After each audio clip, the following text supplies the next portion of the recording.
Boa tarde a todos. Meu nome é Eduardo Guerreiro, sou professor de Teoria Literária do Departamento de Ciência da Literatura da FRJ e do Programa de Pós-Graduação em Literatura. E hoje eu vou falar de alguns poemas, um poema em prosa e alguns poemas em verso mesmo, selecionados do Cruz e Souza. Bem, e eu vou direto ao assunto. Eu vou falar primeiro sobre esse poema em prosa do livro Evocações, né, Espelho contra Espelho, e eu vou fazer correlações com os outros vídeos em que eu falei sobre os antecedentes do simbolismo, sobre a presença do fundo da alma na modernidade, do tropo místico que se chama fundo da alma na modernidade, e da história do simbolismo, a história do decadentismo, da transição do decadentismo para o simbolismo, que é uma transição longa, e da construção simbolista. Eu vou fazer correlações com esse itinerário que eu tenho feito aqui. Talvez não prejudique a compreensão de quem está querendo ver rapidamente só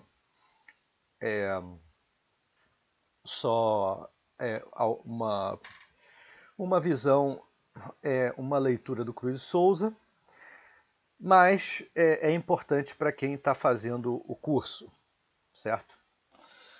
Bem, então é importante para quem está fazendo o curso, especialmente para quem vai comentar esse, esse vídeo e os outros. Então, aqui a gente tem um título que é muito interessante, né? Porque é um título que já tem algo de uma reflexão concreta, né, da linguagem, em que a palavra contra ela está no meio e um espelho está no início e o outro no final. Então, de fato, já no título, um espelho espelha o outro. E ele vai falar sobre isso. Então, já é um título bastante pensado. Não vamos ler o poema inteiro, mas vamos ler as passagens mais importantes. Tu, alma eleita, que trazes essa sede de espaço, essa ansiedade de infinito, essa doença do desconhecido que te fascina os nervos, que vieste ao mundo para falar pelas outras bocas, para ser a voz viva de todas as vozes mortas. Tu que andas em busca de uma dor que venha ao encontro da tua, tu que interpretas tanta queixa, tanta queixa, tanta queixa dos corações, tanta queixa dos espíritos, tanta queixa das almas. Né? Você vê que a palavra alma aqui, que é uma palavra que a gente viu que é essencial para o simbolismo, já era essencial para o primeiro momento decadente, né? É uma palavra que está na alma, né? Como Laforgue disse, da alma o que é da alma, né? Parafraseando o dito bíblico, o dito de Jesus, né? Tanta queixa das almas, tudo porque não há resposta a essa pergunta horrível. Por que nos deram a vida? Bem, você vê que a estrutura é uma estrutura anafórica, né? Repete sempre o tu, em termos de enunciação, é um,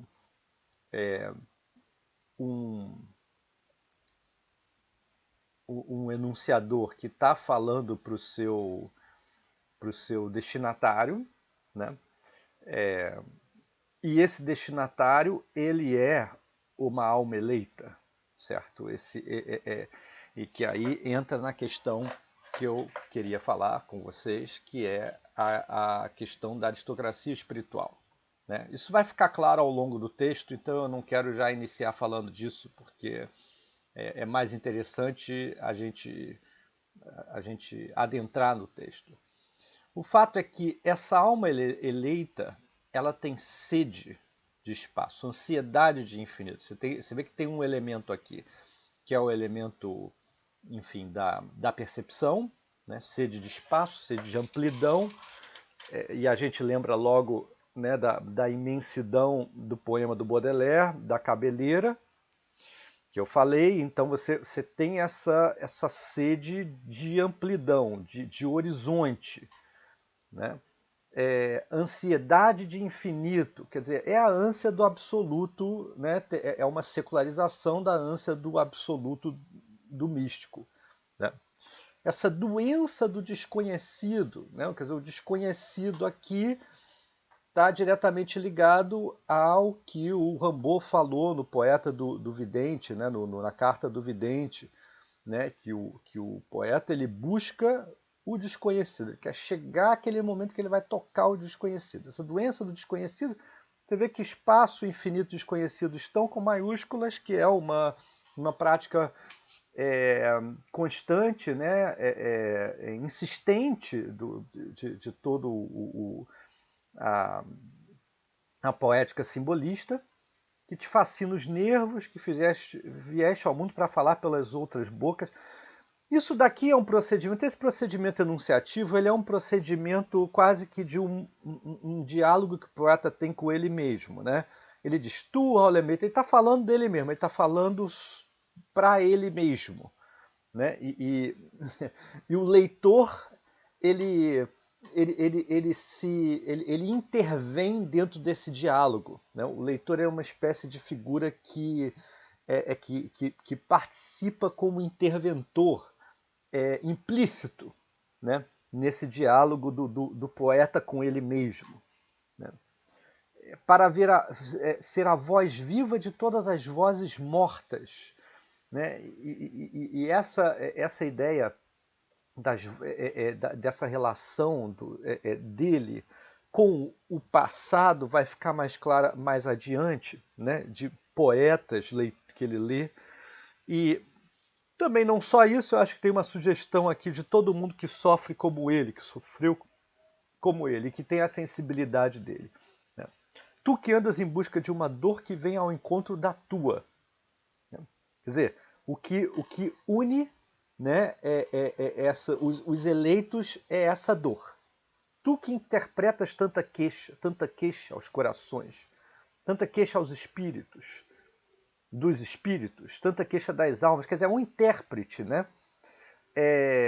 Depois vai ficar claro que essa ideia do poeta como intérprete está relacionada, vai ficar mais claro depois, né, que está relacionada àquela questão que está lá no Gide, e que também está em outros elementos lá, que está em Baudelaire também, do poeta como decifrador, né, da verdade oculta nas aparências, né? E ele decifra através das correspondências analógicas, né?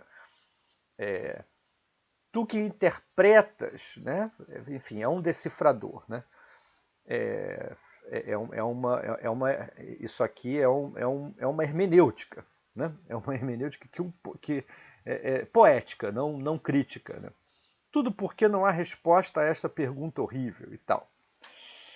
Tu que legaste toda a delicadeza virginal do sentimento a este apostolado doce e amargo da arte.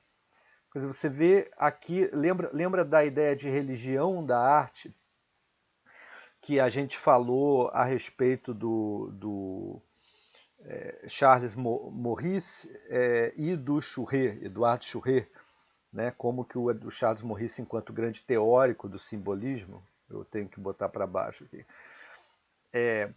como grande teórico do simbolismo, ele pensou, né, ele e o Van Oort também, enfim, eles pensaram a poesia simbolista como uma espécie de religião da arte, como uma espécie de...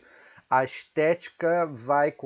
O espaço da arte, né, o âmbito da arte, ele é que vai renovar a revelação religiosa, né? Então você vê aqui que isso está dentro do que a gente estava dizendo, né? Tu que legaste toda a delicadeza virginal do sentimento, com maiúscula, você vê que é uma palavra importante, evidentemente, não é no sentido romântico da palavra, né? É no sentido da emoção simbolista mesmo, né? Do estímulo sensitivo, a esse apostolado doce e amargo da arte, quer dizer, você vê que é uma espécie de um evangelho da arte aqui, né? E aí é contraditório, é doce e amargo ao mesmo tempo, essa contradição vai ser repetida aqui para frente. Apostolado doce e amargo da arte, com maiúscula, bela e triste, tu que sentes chamejar e cantar a inefável poesia que te alimenta como o óleo alimenta as lâmpadas. Aí tem um como, tem uma analogia, né? Aí tem a presença da analogia. Quer dizer, cantar a inefável poesia, quer dizer, a própria poesia ela já não pode ser destrinchada, né? Ela já tem algo de inatingível, né? Quer dizer, a poesia no sentido bem amplo da palavra aqui, né? Cujo espírito é uma fonte de dons maravilhosos, onde os sedentos se debruçam e bebem à farta a água mais cristalina, mais clara, né? Então ele repete a ideia de sede, né? Quer dizer, a alma eleita ela tem sede, né?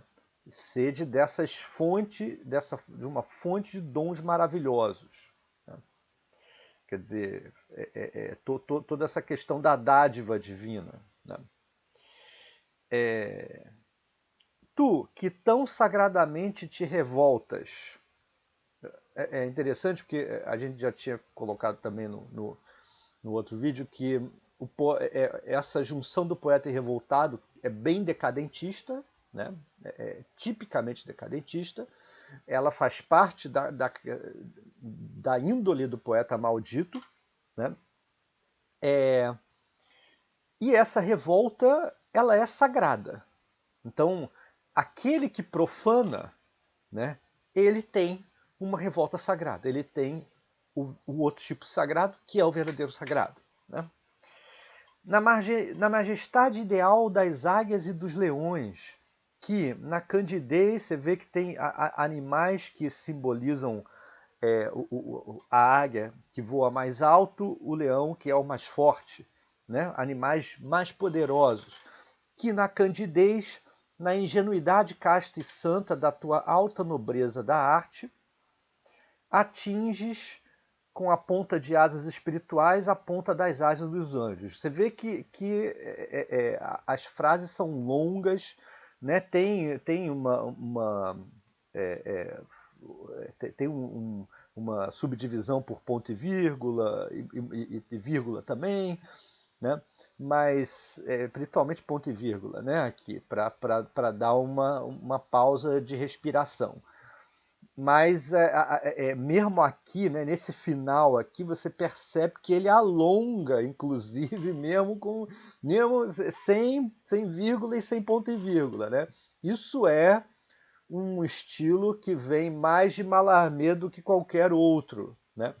Mas aqui não tem assim o jeito muito intricado demais, né, da escrita do Mallarmé. Não tem esse. Mas já é intrincado. Assim, para um leitor médio, isso daqui já torna a leitura mais difícil, né? Não chega ao extremo do Mallarmé, mas, né, isso daqui é estranho, né?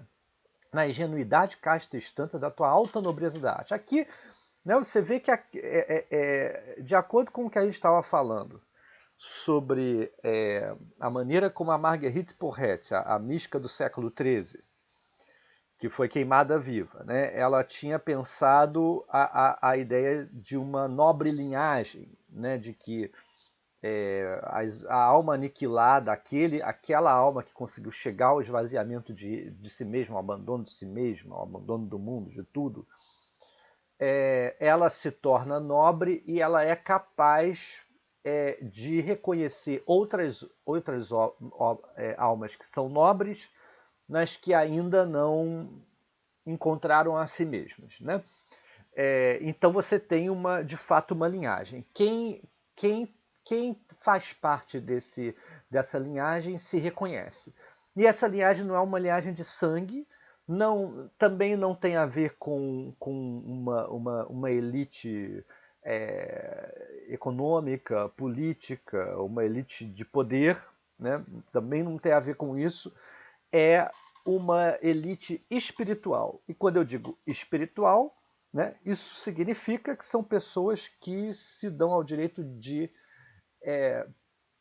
enfrentar, né, justamente aqueles que não fazem parte da elite espiritual, que são os que fazem parte da elite dominante do poder econômica e tal, e tal, e tal. Ou pelo menos não é claro que isso não é uma luta de classe. É simples. Aqueles do poder que querem oprimir, né, aqueles que querem se libertar. Essa é a questão. Essa é a questão principal, né? Então, a sua ingenuidade, Cássio Santa, da tua alta nobreza de arte, quer dizer, é uma nobreza, é uma aristocracia espiritual. E essa aristocracia espiritual é uma forma de essas pessoas que não têm o poder, porque o Cruz de Souza ele era um negro, Araripe Júnior, que é um crítico literário da época, dizia que o Cruz de Souza era o primeiro negro 100% que aparece reconhecido no mundo das letras. Né? Ele era negro, ele não era mulato, nada disso, né? Ele era negro mesmo, bastante, né? E sofreu muito com isso, morreu de tuberculose, pobre, aos 36 anos. Então, não há nada na aristocracia espiritual de Cruz de Souza que possa dar algum motivo para dizer que ele era uma figura que queria se sentir superior a outros por uma espécie de elite de poder. Né? É exatamente o contrário. Essa aristocracia espiritual é uma maneira de se autovalorizar diante do fato de que o mundo naturalmente te desvaloriza, porque você é um poeta, um artista, um louco. Daqui a pouco vai aparecer um poema com uma espécie de loucura sagrada, entendeu? É, é, justamente como é um artifício, né, do poeta simbolista para valorizar o seu próprio lugar de excluído, né, de poeta sonhador excluído. Essa é a ideia da aristocracia espiritual. Né? É espiritual, a aristocracia é espiritual. Ela não é mundana, ela não é do mundo. Entendeu? Ela não é de sangue, não há dúvida em relação a isso. Né? E nem dá para comprar, entendeu? Como os burgueses fazem, né? Eles compram o seu título de nobreza e tal. Não, não é. Isso acontecia no século XIX, né? Devia ainda acontecer na época dele, fim de século. Não era o caso, entendeu? Isso aí é um reconhecimento íntimo, né? Que vem de quem tem essa ansiedade de infinito. Bem, atinges a ponta das asas espirituais, atinges com a ponta das asas espirituais, então ele tem asas espirituais, né? Não são concretas, são espirituais. A ponta das asas, com a ponta das asas espirituais, a ponta das asas dos anjos. Quer dizer, a asa da sua alma toca na asa do anjo. Né? Você vê que tem essa ideia de toque divino dentro da esfera espiritual. Né? Tu, ó alma aureolada de deslumbramentos brancos, Aí tem toda essa imagem do branco que é típica do Cruz Souza. Cruz Souza coloca muito isso, né? Emprega muito isso, que vem também dessa estética celeste, né? Lírio estético que um luar de sonhos sensibilizou. Você vê que tem uma musicalidade grande aqui, né? Luar de sonhos, né? E aí tem a repetição do L, né? Tem alguns elementos aqui a repetição do S, tem uns elementos aqui de aliteração. Houve este verbo veemente, vivo, aí agora vai para um registro auditivo, né? De quem procura sentir os altos segredos da existência, perscrutar-lhe as íntimas origens fugidias. Bem, nesse momento aqui, nesse aspecto aqui, vale dizer que aqui a gente já está observando aquela ideia do poeta como decifrador da verdade oculta, né? que aparece no Gide, que aparece no Van Nor, especialmente do George Van Nor, né? Daquele livro L'Art Symbolique, né? Quer dizer, o poeta ele sente, é interessante que aqui ele sente os altos segredos da existência, né? É um fator intuitivo, né? É aquela coisa do visionário intuitivo, né, da tradição do Ion, né? A tradição assim do poeta como possuído, né? Bem, é uma secularização disso, melhor dizendo, né? Continuando. Houve esse verbo vulcanizado, essa imagem do vulcão, ela também é constante, né? É uma imagem ígnea que ele fala, que ele usa constantemente, né? Com o fervor dele, o fervor poético dele, né? Houve esse verbo vulcanizado, convulso, né? Isso aqui também ele repete muito, cheio das grandes tempestades ideais que abalam o sentimento do mundo, né? Quem lembra de Drummond, calma aí, quem lembra de Drummond vai ver que ele já usa essa expressão, né, antes de Drummond. É interessante isso. Houve esse verbo aceso, de fato, Drummond é um cara que quer entrar no mundo, assim, com bandeira, né? É aquela coisa do modernismo, de recuperar uma certa simplicidade do mundo que foi perdida pelos poetas de gabinete e tal. Né, uma espécie de recusa da Torre de Marfim. E a Torre de Marfim é simbolista mesmo, então, nesse sentido, eles estão se contrapondo aos simbolistas. Só que o simbolista não é um poeta de gabinete, né? O poeta de gabinete é parnasiano, né? Não é simbolista, né? O simbolista ele é uma figura que quer descobrir a natureza, o verdadeiro mundo, né? E não o falso mundo, que é o mundo das relações de poder, basicamente, né? O mundo mesquinho, né? E aí eles fazem um tipo de fuga do mundo, né? Eu falei sobre isso lá no decadentismo, e isso se reforçou no momento do simbolismo, né? Então, houve este verbo aceso, inflamado na chama do absoluto. Você vê que ele usa a palavra absoluto, que é uma palavra, né, típica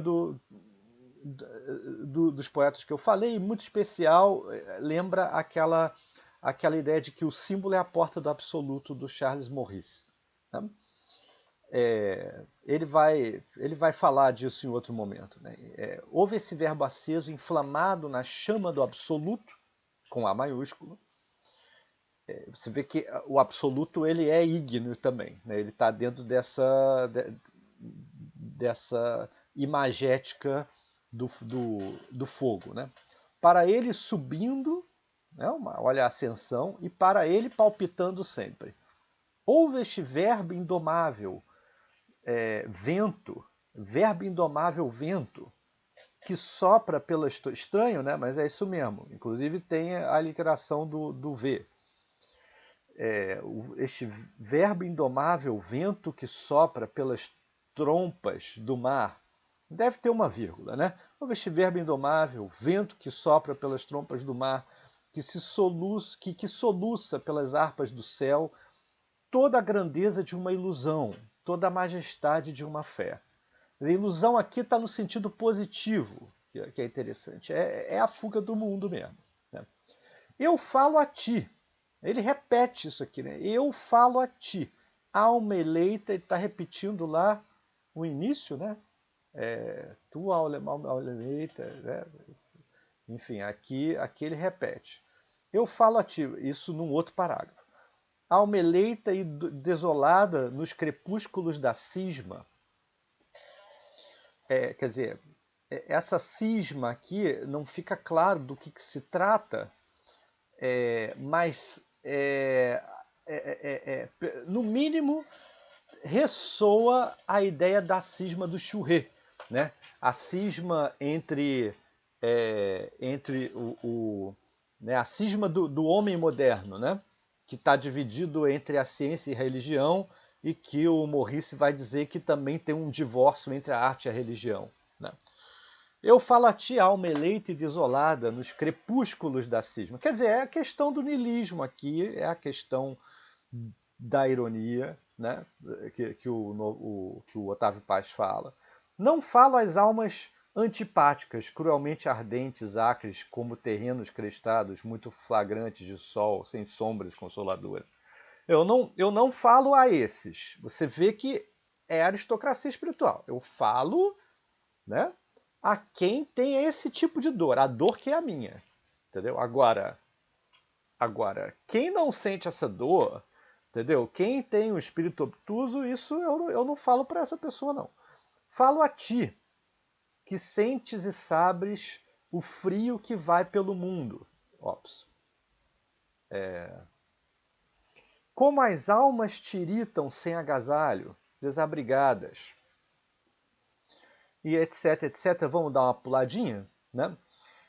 Tu, genial, que tens suspiros, que tens ânsias, você vê que ele repete essa ideia da ansiedade, da ânsia, da sede, né? Que tem lágrimas para esta comédia fúnebre, mas dolorosa, em que vai o mundo. Aqui está claro que é uma recusa do mundo. O mundo tem essa comédia que não interessa. Né? Essa comédia é lamentável. Tu, singular e livre do demônio que te fizeste monge. Aí aquele motivo que eu localizei, né, que está em Huysmans, né, no As Avessas, tá em todo mundo, mas está especialmente, a gente localizou isso especialmente em Huysmans, que já está em Baudelaire, enfim, está em Rimbaud, mas muito especialmente você encontra isso no Huysmans, aquela indissociação entre o devoto e o ímpio, né? O ímpio e o devoto. Então é interessante essa mistura assim do inferno né, com o demônio com o monge. Isso realmente é um desses elementos fantásticos assim do simbolismo. Né?